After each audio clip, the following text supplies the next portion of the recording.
Welcome to the Around Oregon Annual 2020 exhibition. This annual exhibit has a different juror every year, and this year it was Jane Brumfield from Brumfield Gallery, previously known as the Imprint Gallery in Cannon Beach. Eligibility for artists for the exhibit is that they are living and working in Oregon, but for the rest it is open to all media and all subject matter.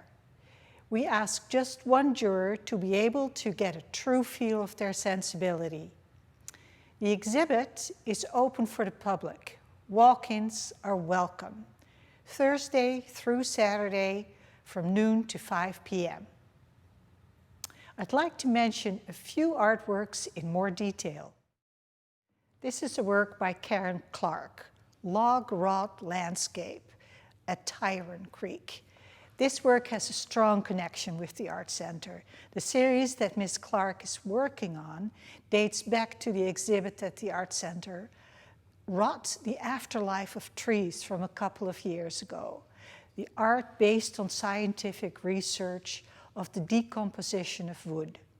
It is exciting to see that an artist takes the opportunity we have created and carries it on for an extended amount of time.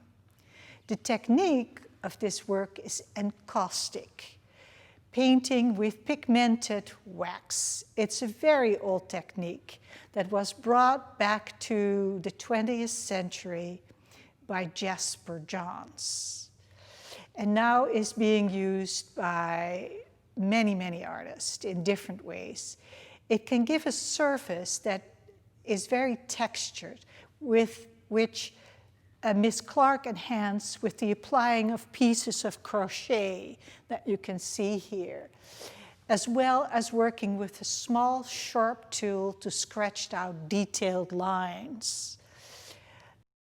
The colors really represent the atmosphere of a Northwest rainforest, humid, and you can see the rot almost going on.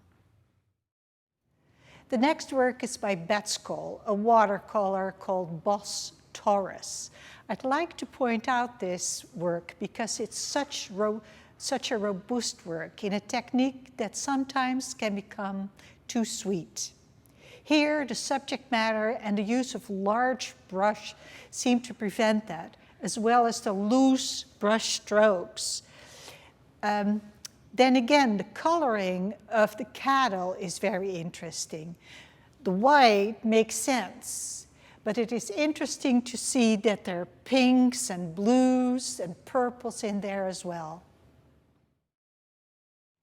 Here we see a drawing by David Cohen called Mushroom Fungi, a hand-colored pen and ink drawing, colored with watercolor, reminiscent of botanical drawings. It describes species of mushrooms placed in squares that make us think of a drawer in an archive filled with specimens. It's an interesting compositional device, placing individual drawings in a grid that looks more than just like a grid. Here we are at a painting by Patricia Herrera, Zoning, a larger painting that at first sight seems to be an abstract composition of squares and circles and stripes. The title clues us in what it really is, a bird's eye view of agricultural land with an encroaching suburban development. It is trying to make us think about environmental issues and how the land is developed. Either the traditional ag use, dating back to the late 1800s, or current expansion of subdivision, and all that comes with both. The painting can also be appreciated as an abstract in soft colors. The surface of the painting is sort of an archaeological experience. Many layers are painted over, scraped away. A painting by Sarah Champeau, Pandemic Still Life #1 from 2020.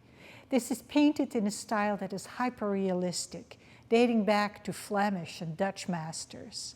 I selected this painting to talk about because the title makes it so current and also a little funny. We all remember the panic about toilet paper. To see such a fine technique being used for such a banal subject matter as toilet paper rolls is interesting. This could also have been named a study of cylinders or a study in white and yellow and gray.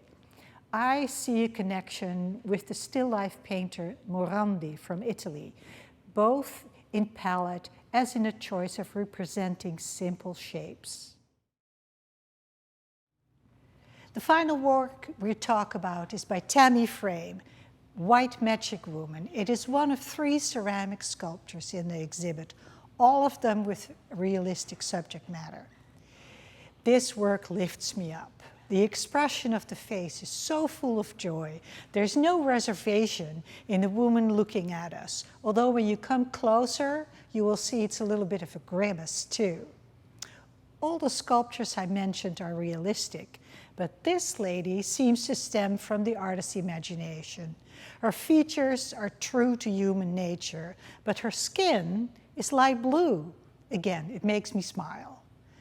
The materials Frame used are ceramics for the bust and the head and the shoulders, and a found box for the pedestal, and then the curly decorative feathers in her hair. The juxtaposition of the hard and long-lasting ceramics with the really fragile feathers work really well in this piece. The Art Center and the participating artists of the Around Oregon Annual are very excited that we've been able to open up again 3 days a week, Thursday through Saturday from noon to 5 p.m. The last day of the Around Oregon is August 29th. Please come and visit us before then and see which pieces Jane Brumfield from Jane Brumfield Gallery in Cannon Beach has selected.